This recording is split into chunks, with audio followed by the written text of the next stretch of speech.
قصف عنيف بطائرات الميج والقنابل العنقودية والفسفورية، وراح ضحيتها العشرات من الشهداء وعشرات في الإصابات، والكثير من الأشلاء المتناثرة في أرجاء الحي، بالإضافة لاحتراق عدد كبير من المباني احتراق كامل، وأصيب العديد من المباني الموجودة في المنطقة إصابات جزئية بقذائف الهاون والمدفعية المنتشرة في أرجاء الحي.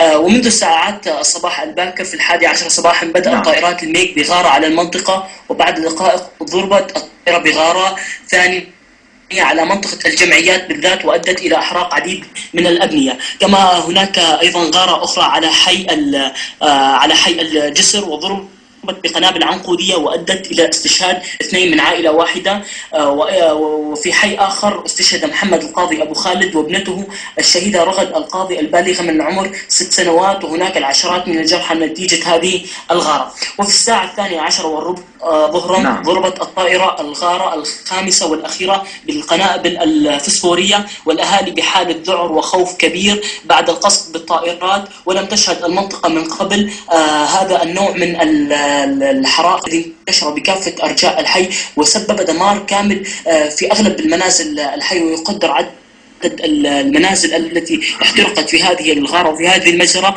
بما يقارب 50 منزل، بالإضافة إلى حالات اختناق عديدة وعجز صحي بالمنطقة بالمواد الطبية لكثرة عدد الشهداء وكثرة الجرحى. بالنسبة لجديدة الفضل، وهي تجمع جديدة عرطوس الفضل، تجمع أيضا لأبناء الجولان، شهدت قصف عنيف من مدفعية الفوج 100 والفوج 153، وجل القذائف تسقط على شارع ال16 والمداخل المحيطة بمنطقة جديدة الفضل. سجل سقوط الأمس أكثر من 20 قذيفة، أما اليوم سجلت حتى الآن حوالي 8 قذائف، كلها تساقطت على المدنيين العزل. هناك العديد من الجرحى، لا أنباء عن أي شهداء والحمد لله لحتى هذه اللحظة، لكن شهد الحي حالة نزوح كبيرة منذ الصباح الباكر بسبب العنف الذي واجهته المنطقة، بالإضافة إلى أنه خوف رهيب من الأهالي بالنسبة لمساكن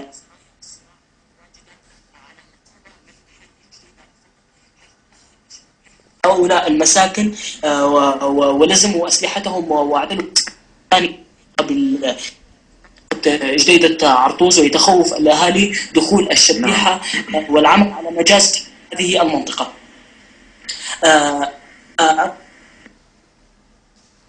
كريم، بالنسبة لتجمع الحجر الأسود أيضا لأبناء الجولان المباع، اليوم مكبد أبطال الجيش الحر القوات الأسدية المتواجدة عند حاجز كاسكو مارك العديد من الضحايا، وقاموا بشن هجمة على هذا الحاجز، راح ضحيتها 6 مجندين أسد هجمة.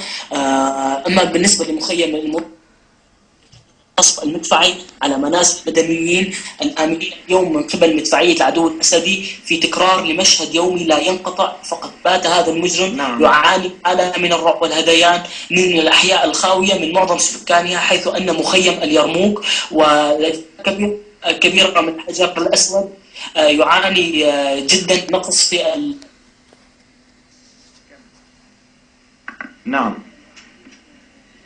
بالنسبة للحجر الأسود ومخيم اليرموك يعاني من حالة خانقة من الحصار تدوم للشهر الثالث على التوالي.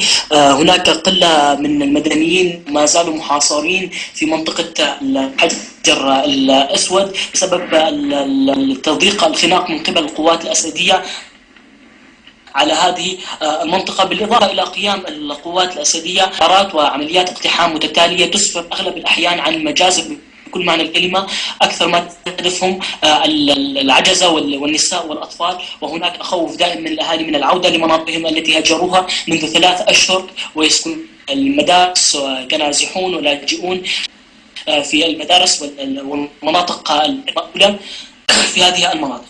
نعم. هل هناك تفاصيل أخرى أيضا تريد أن تذكرها أخي الكريم؟ أخي الكريم، بالنسبة لتجمع السيدة زينب، أيضا تستمر الاشتباكات العنيفة بين أبطال الجيش الحر وميليشيات الطائفية الأسدية وأزلام حزب الله وإيران وأغلب الشيعة الطائفية الموجودين في هل هذه كان المنطقة. هناك خسائر أو كبدوم خسائر ثقة في هذه العملية؟